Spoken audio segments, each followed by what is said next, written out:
side, who is the Commissioner of Parks and is doing a great job. Michael Dowling, President and CEO of Northwell Health. Did you Northwell people know that Michael is going to be performing at Northwell Health? He actually sings a beautiful Irish ballad. Let's give him another round of applause. We have State Senator John Brooks, who's doing a great job. We have Matt Cohen, who's the new president of the Long Island Association, so congratulations to him. We have John Dorso representing the Brothers and Sisters of Organized Labor. Good to be with John. We have Suffolk County Presiding Officer Rob Calarco, who's doing a great job. Pleasure to be with Rob. And we have Suffolk County Legislator Jason Richburg. Pleasure to be with you. Thank you. I love coming to Jones Beach. Jones Beach brings back all sorts of memories for me. As a kid, this was it, Jones Beach, right? This was where we went during the summer.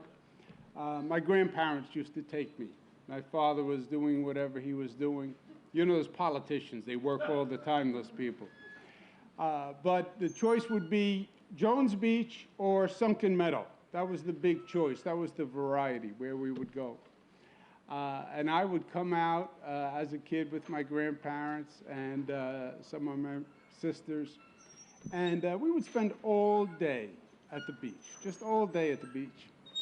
I remember trying to explain this to my children, who are now 25, and they would say, well, what did you do when you were at the beach?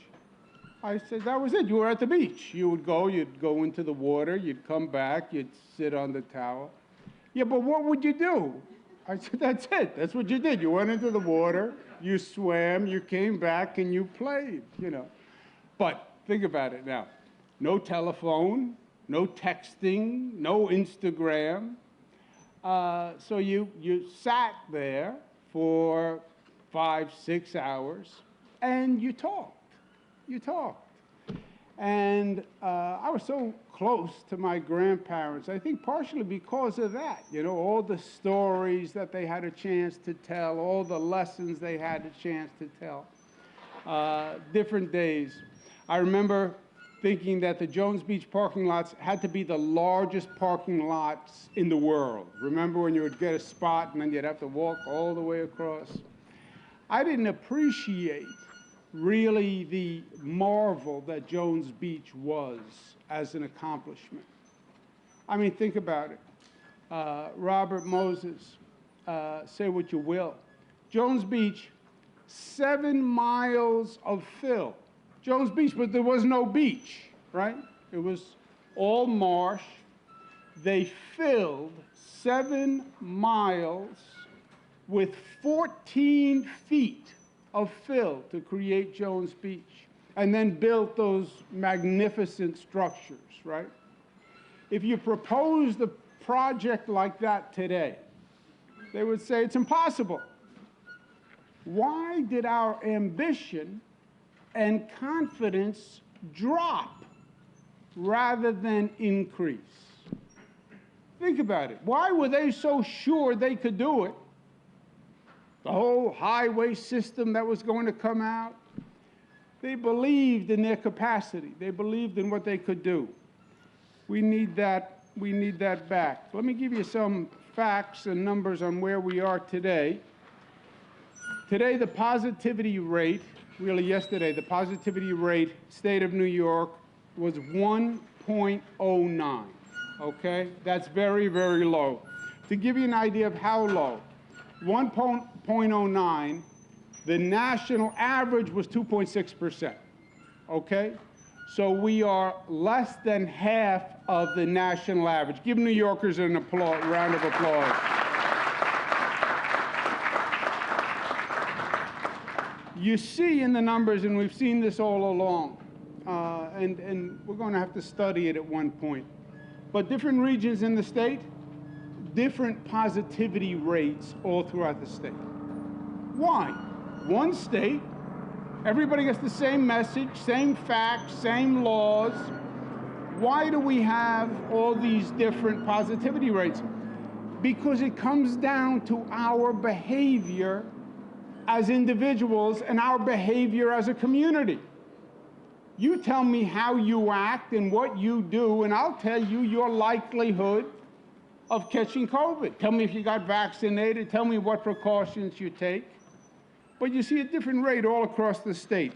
Finger Lakes, New York, highest positivity yesterday, 2.3%. Central New York, 1.5%.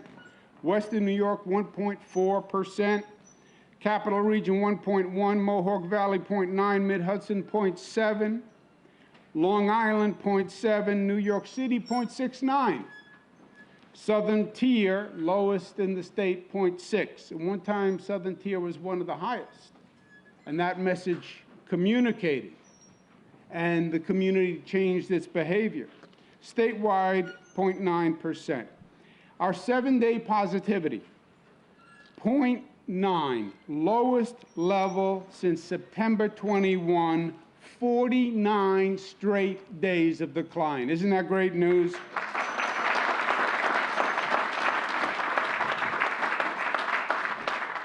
Long Island, 7-day positivity, 0.7%, lowest since August 29th. So that's really great news. We hit over 10 million vaccinations done.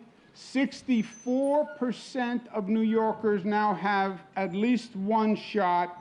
Long Island, 69%, the highest in the state of New York.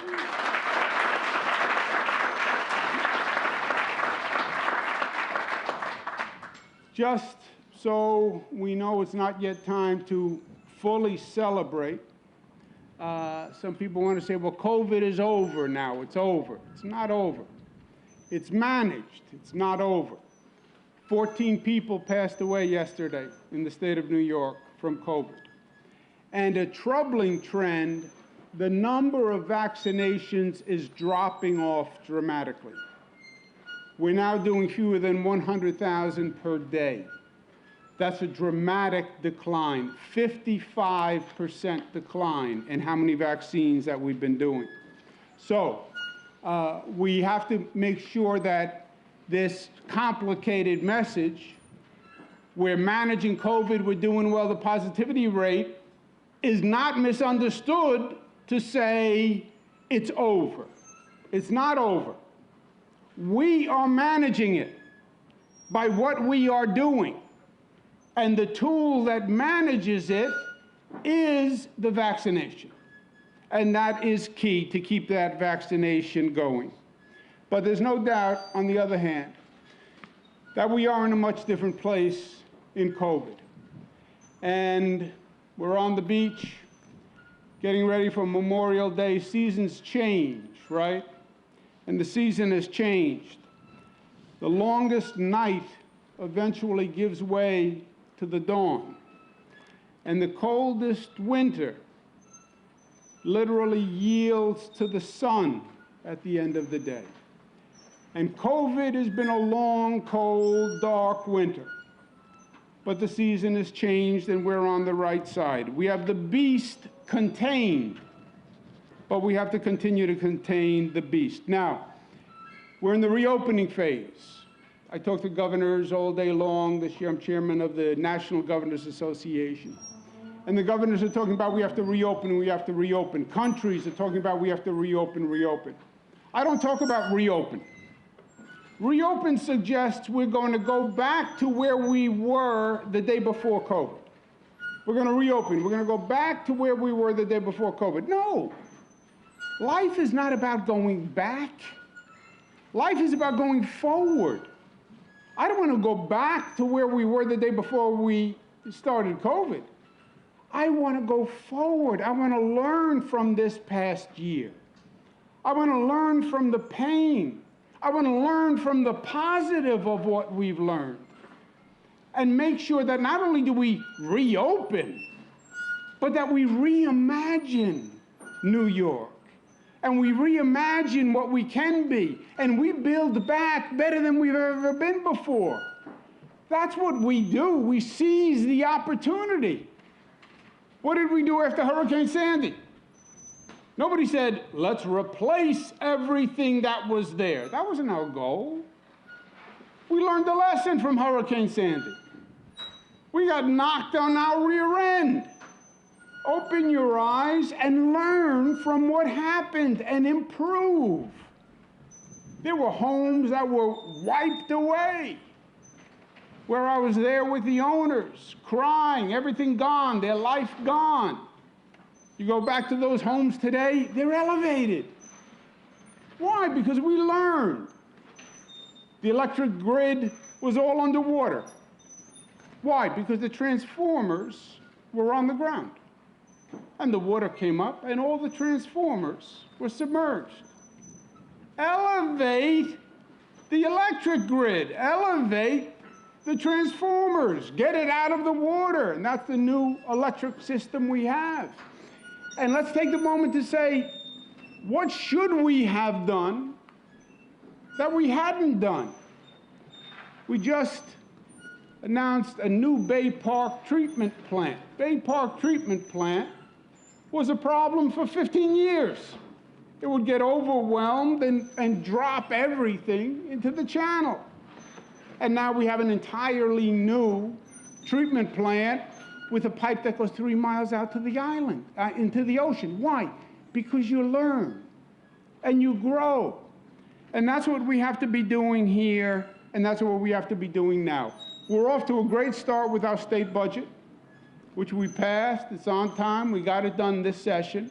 But it does just that. It says, let's invest, let's learn, let's grow from this experience. Let's do the things that we should have been doing. Let's fix the Long Island Railroad, add that third track, make it a commute that is decent and safe and sound. Let's build a new Penn Station. Who wants to sit on the Long Island Railroad for 45 minutes to wind up in Penn Station, which is like the 7 levels of hell? What kind of way is that to start a day? So we're building a new Penn Station so the commute actually works. We've been talking about transferring to green energy for how long? How long have we been talking about renewables and getting away from fossil fuels?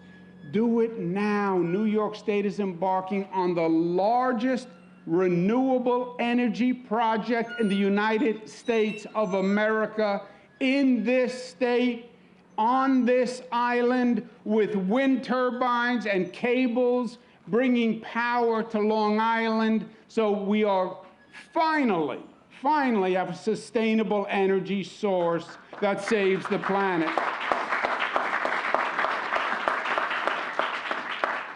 And understanding that people need economic relief.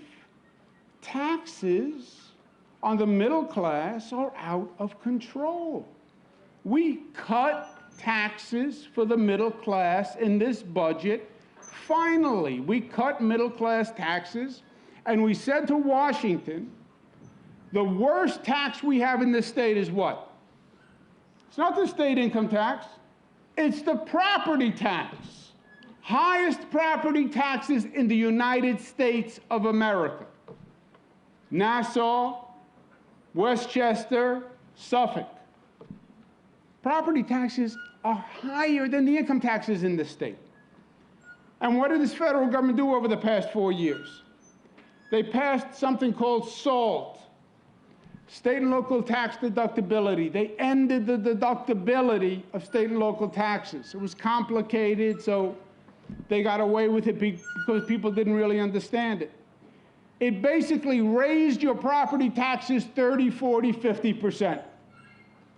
And we're saying now to the new administration, if you're actually going to repair the damage caused by the prior administration, start by repealing SALT and reducing our property taxes. It was a great budget, and I want to applaud Senator Brooks for his great work. You know, they say, we call it a budget. Budget diminishes what it is. It's really a whole action plan for the state. And to get it done, you have to have the Assembly pass it, you have to have the Senate pass it. That's over 200 people. To get 200 people to agree to anything is hard. To get 2 people to agree is hard. I'm divorced, I can say that. We now have, in New York State politics, we have a microcosm of the country.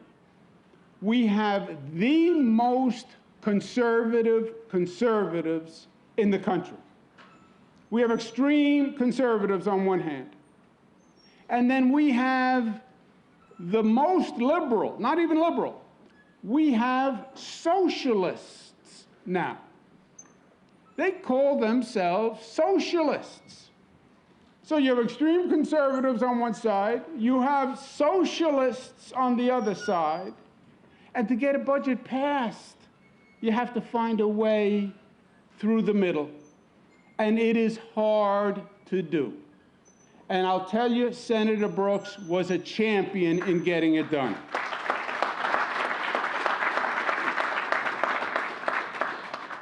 So, things are looking good. We're reimagining, we're rebuilding, but we have to maintain our containment of the beast, and that is the vaccines. And the vaccines are dropping off. 2 groups, the youthful and the doubtful.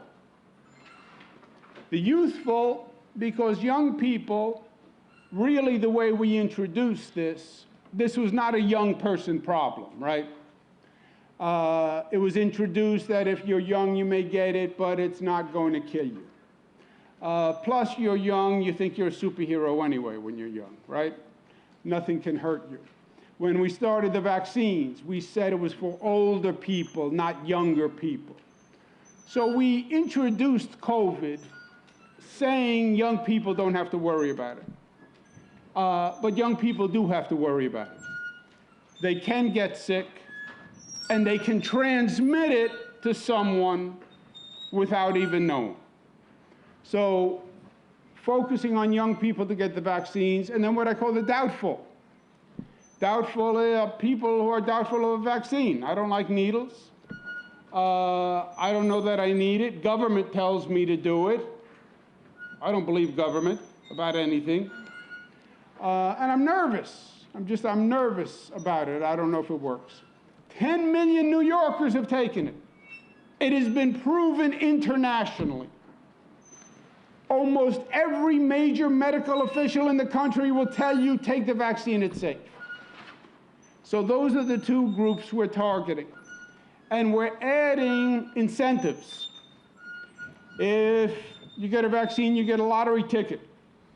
Scratch-off ticket, you could win $5 million. When you take the Long Island Railroad, MTA, you get a free pass if you get a vaccine. To go to a baseball game, you can sit in a vaccinated area, you get more seating. You want to go see an Islanders game, better chance if you're vaccinated. And then, which is a reason in and of itself, they're going to win tonight, then they're going to come home, and they're going to clinch the series at home in the Coliseum.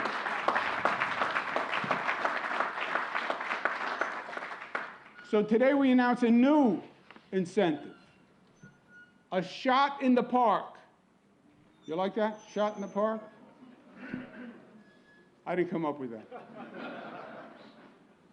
As a matter of fact, whoever came up with that one. Shot in the park. Shot in the park is if you get a vaccine this week, anytime this week, you will get a 2-day family pass to any state park. B, if you come to a state park on Memorial Day weekend, if you get a shot when you come, Jones Beach is perfect. You're driving in, you have to go right past the vaccine center, stop, get a vaccine, you get a 2-day free pass to come into any state park. This is for all 16 parks across the state. State parks have been rejuvenated the way Jones Beach has. This is a new Jones Beach, and you should really take a look at it. But people have discovered our state parks, and I think partially our work rejuvenating them. Last year, 78 million people went to state parks, set a new record. On Long Island, 32 million people went to state parks. So we're going to use those state parks, use Memorial Day, enjoy the park, come, get a vaccine. We're going to set up a vaccine site at every one of the 16 state parks. Northwell is going to set up sites at all of the parks on Long Island.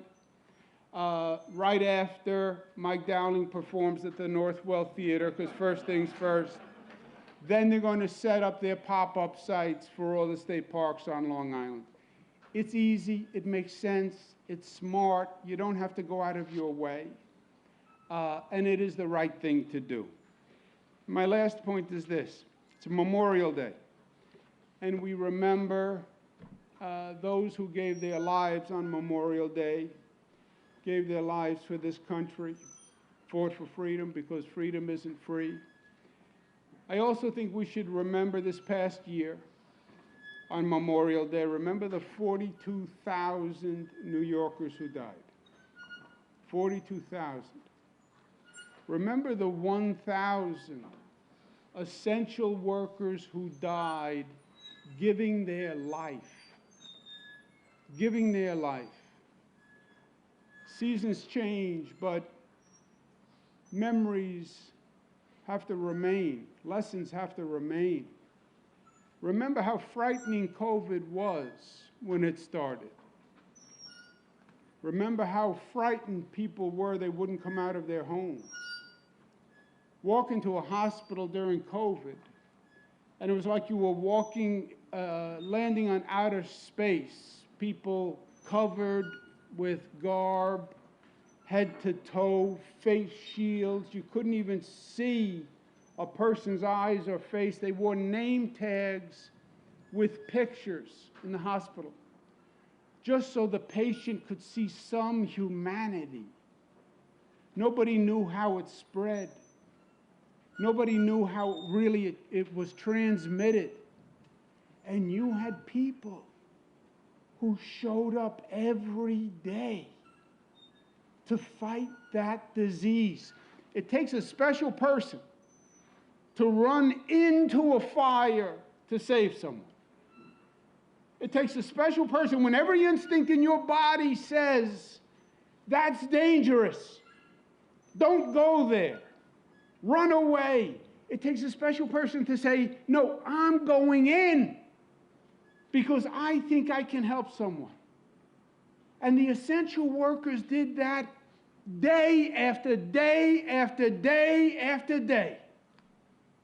Every day, walking into the fire, not knowing, God forbid, am I getting infected? God forbid, am I getting infected? And then bringing it back home to my child. Nurses, doctors, hospital staff, teachers, food delivery workers, all these brave people, bus drivers, subway drivers. I stand up there every day and I say, stay home, be safe, stay home, don't go out, keep your kids home, stay in. But not you. You're an essential worker. You have to go to work tomorrow so everybody else can stay home. And they did. And they did. You want to talk about bravery, you want to talk about courage, you want to talk about selflessness. You want to talk about that question in your mind, what would you do if the circumstances asked you to really stand up and put your life on the line? What would you do? Would you stand up and run into the fire, or would you walk away? They walked into the fire every day. And we owe them a profound, profound thank you. We went from the highest infection rate on the globe in New York, on the globe, to the lowest infection rate, and we saved tens of thousands of lives because there are no people on this planet like the people of this state. And they showed their character and their strength and their courage and their unity. And remember them and their families on Memorial Day. Thank you, and God bless you.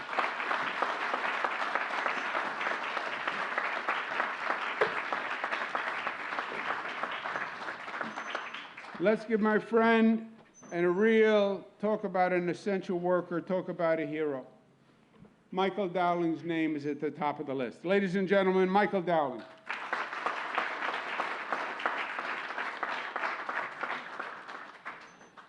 Thank you very much, Governor, and it is a delight to be here. And you know, it's hard not to be here and just look around this wonderful park, which is like a wonder of the state park system and what has been accomplished here. And I reflect back on what the governor said about the people who built all of these years and years ago. It took vision, it took courage, it took perseverance, it took resilience. It's the very kind of vision and resilience that the governor displayed and leadership that he displayed during the COVID crisis over the last 12 months, and the same as he's now projecting what we've got to be doing going forward. Because we're coming out of this, but we're not fully out of it, as the governor said, and I will come back to that in a moment. But just reflect again, following up on what the governor just talked about, this past 15 months. This has been a traumatic period, a difficult period, but just think where we've come from just 12, 15 months ago. And give you a couple of statistics just with regard to North Shore. Back in March, April, we had in our hospitals every day 3,500 patients every day. And as the governor mentioned, that was an experience that you want to go through once in a lifetime. You don't want to do it over and over again. You don't ever want to see it again.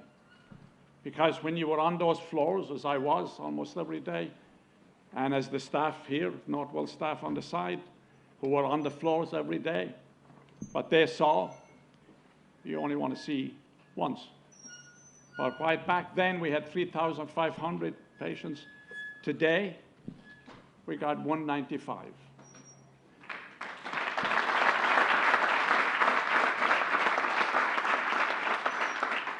We actually saw over 200,000 COVID patients at Northwell. That's what a pandemic does. So we've made lots of progress. We've come a long way. We're on the home stretch. We can see the finish line. But COVID is not gone. It's here. And this is a message for everybody. You know, COVID, the virus is sneaky. It hides.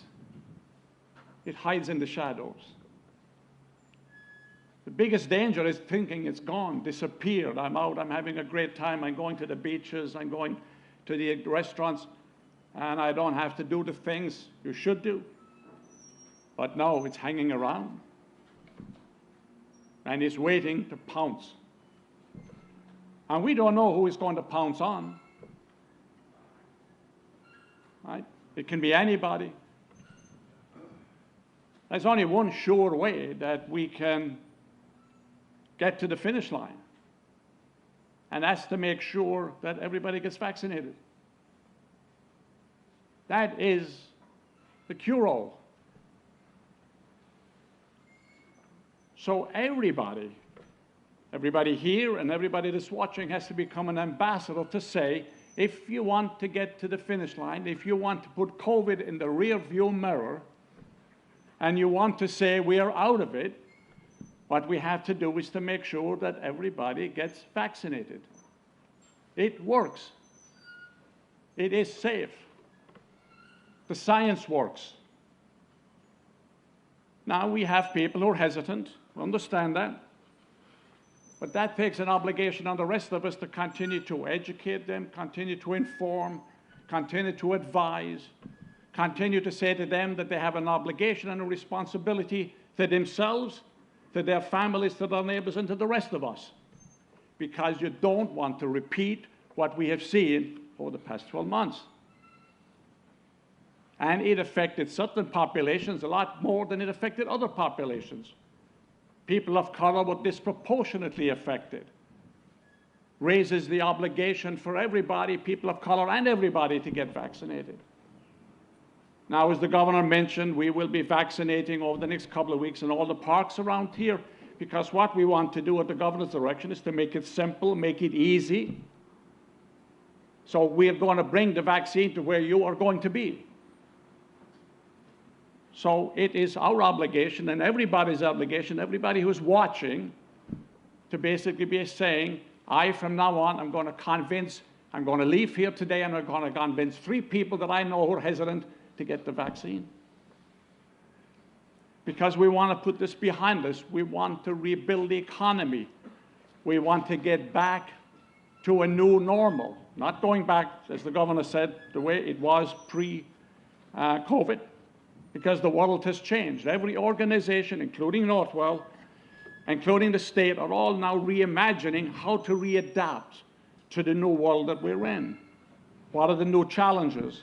What are the new opportunities? How do we rebuild anew? And the governor at the beginning of his comments reflected, as I mentioned a while ago, the rebuilding of all of these parks way back. They took real vision. Well, we can do it again. The governor is demonstrating that by rebuilding. When he talked about Penn Station, every time I drive past LaGuardia, right? That took vision, that took leadership, that took commitment, that took risk. Leadership is about taking risk. It's about walking into the unknown. It's about thinking of what can be, not what is, but what can be. We can come out of this better, and I believe we all will, because what did the COVID crisis prove? That when we work together, when we become part of a community, when we share, when we have a common sense of purpose, when we have a commitment, when we have dedication, when we have courage, and when we have an attitude that nothing is going to beat us.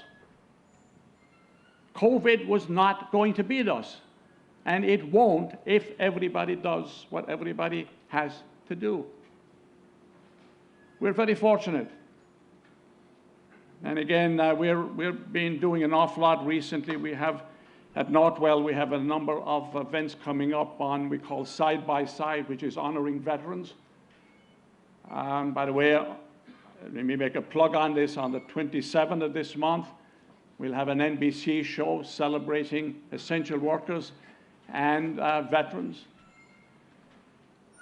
You know, we sit here, you know, looking around this beautiful scenery and being free, living in a democracy because of the work that other people have done to make it possible for us to be here.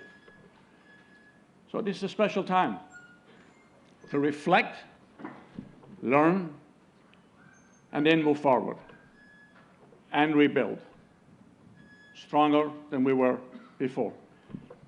And that takes leadership.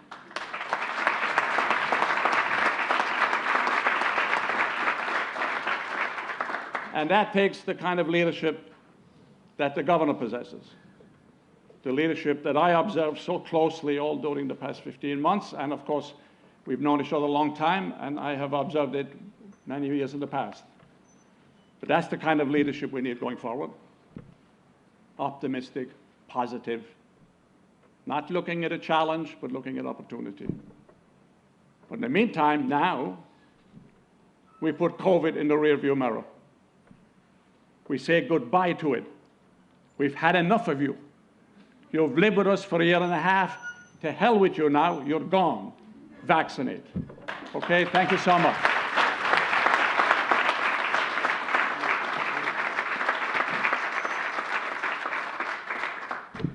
a great friend, a great colleague, a great representative for all of Long Island, State Senator John Brooks. Thank you, Governor, and good morning. And I want to thank the Governor for the outstanding leadership he has shown through this whole pandemic process. I think the announcement he's making today is important, but I think the recognition that he gave to the essential workers across this state is something we all have to take heart and recognize. All across this state,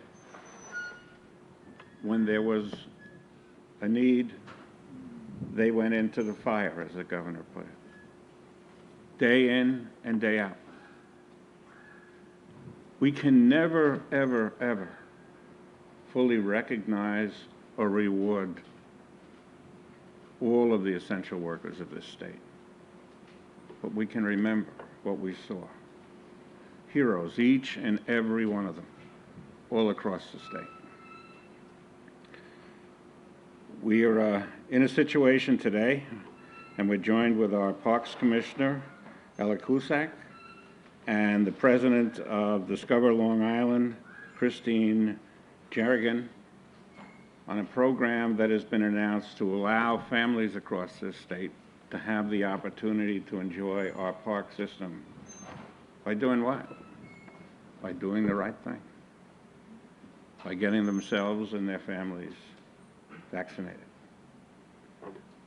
Michael has it right. COVID's not gone.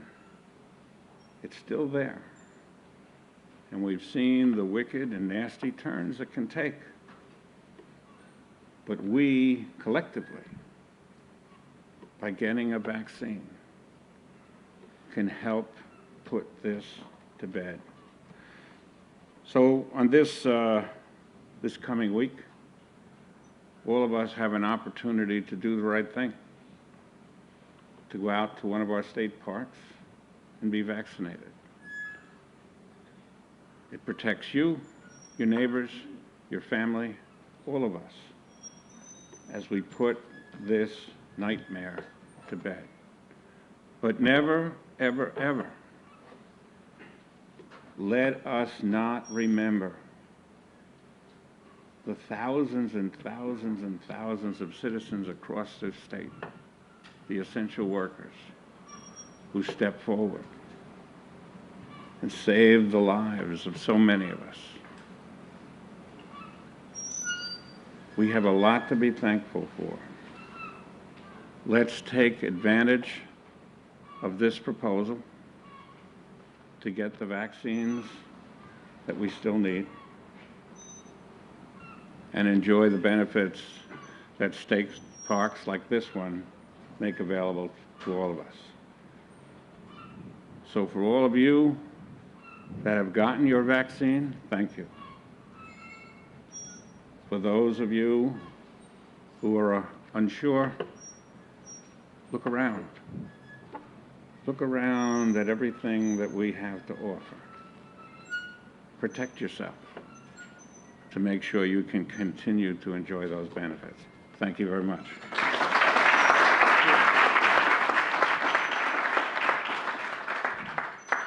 I think the message was loud and clear. To Kristen Jarnigan at Discover Long Island, let's thank her for being here today and for what she does. Commissioner Kuliside and the whole team at Parks that is going to figure out how to make this work seamlessly and flawlessly. And if there's any confusion, his number is 917-575. Let's give Eric a round of applause. Senator Brooks, this state budget is going to build back a New York that we've never seen before, and it was about time. And thank you for the leadership, Senator. Thank you very much. And to Michael Dowling and Northwell, not only did they come to the rescue on Long Island, they came to the rescue all across the state of New York. Michael, I've known for many years. Michael was the health advisor to a gentleman named Mario Cuomo, who served as governor of New York. And I worked with Michael then. And my father had inestimable trust in Michael. And he was right. And when COVID started, and we thought we were heading into the apocalypse, the first phone call for me was to Michael Dowling to come and sit down and put a group together. We did it at the Javits Center, where we were setting up the largest field hospital in the country, 2,500 cots. It looked like you were getting ready for the day after the apocalypse. All Army personnel, jeeps. It was frightening. And Michael's leadership shone through. So Northwell never says no. They were a champion all across the state. And then we helped other states, and Northwell actually went to other states. I was going to get my vaccine at Northwell, and I called Michael. And he said, come in, no problem, I'll do it myself. It's 6 shots in your posterior. I think that was just a personal shot, so to speak. Thank you, and God bless you.